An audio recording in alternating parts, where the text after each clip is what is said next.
नमस्ते जी। पिछली बार हमने जब योग दर्शन का स्वाध्याय किया था, मैत्री करुणा मुदितो अपेक्षाणाम सुख दुख पुण्य अपुण्य विषयाणाम भावनाचित प्रसादनम, भाई मित्रता, दया, प्रसन्नता, उदासीनता की जो भावना है वो सुख दुख पुण्य अपुण्य इन विषयों वालों में भावना में अनुष्ठान से चित्त प्रसन्न होता है, एकाग्र होता है, समाधि की ओर परमेश्वर में मन लगता है, ध्यान लगता है, ध्यान लगता है। आज जो हम सूत्र पढ़ेंगे, 34वां सूत्र, प्रच्छदन विधारणाभ्याम व प्राणस्य। प्रच्छदन विधारणाभ्याम व प्राणस्य, वावता अथवा प्राणस्य, प्राण का, प्राणवायु को, प्रच्छदन बाहर निकालने का, जोर से बाहर फेंक देने का, विधारणा होता रोकना, रोकने से। इस सूत्र में महर्षि पतंजलि बता रहे हैं कि मन को एकाग्र कैसे करें। यहाँ प्राणायाम के द्वारा चित्त को एकाग्र करने का विधान है। प्राणायाम के बारे में तो दूसरे पाद में हम पढ़ेंगे, यहाँ थोड़ा सा वर्णन किया है संक्षेप में। मन को एकाग्र करने का एक ये उपाय है प्राणस्य, प्राण का, प्रच्छदन जोर से बाहर फेंक देना, नासिका से जोर से प्राणायाम, प्राण को, वायु को, जो शरीर में वायु है उसको बाहर फेंक देना, और विधारणम उसे रोक देना, मतलब प्राणायाम। प्राण को नासिका द्वारा फेंकने और फेंक कर बाहर रोके रखना, इन दो प्रकारों से चित्त की एकाग्रता होती है।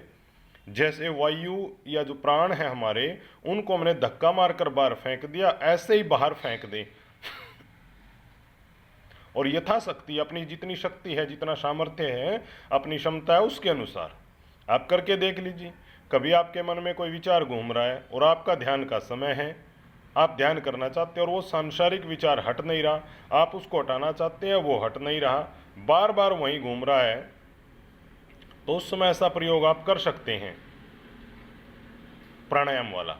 तो वो विचार हट जाएगा, उसका मन आपके नियंत्रण में आ जाएगा। आपका जो मन है, ये प्राणायाम से प्राण और मन का बड़ा गहरा संबंध है। इसलिए जैसे एनसीसी की ट्रेनिंग होती है, फौज की ट्रेनिंग होती है, पुलिस की होती है, बंदूक चलाते समय सांस रोकते हैं कि नहीं रोकते? रोकते हैं। क्यों रोकते हैं?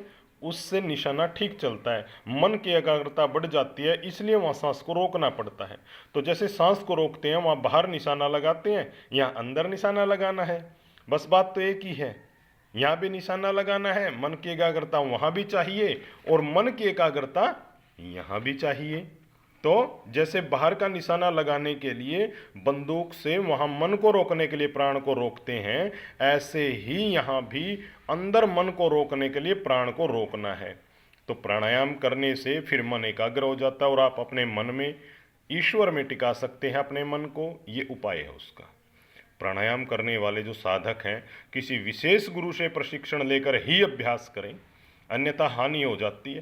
प्राणायाम करने वाले साधक को यम नियमों का पालन अवश्य ही करना चाहिए। अगर इनका पालन नहीं करेंगे तो विशेष सफलता नहीं मिलेगी। संस्कार विधि में पंच महायज्ञों के संदर्भ में स्वामी दयानंद जी सरस्वती जी ने लिखा है कि न्यून से न्यून 3 और अधिक से अधिक 21 प्राणायाम करें। आप स्वाध्याय करें योग दर्शन का।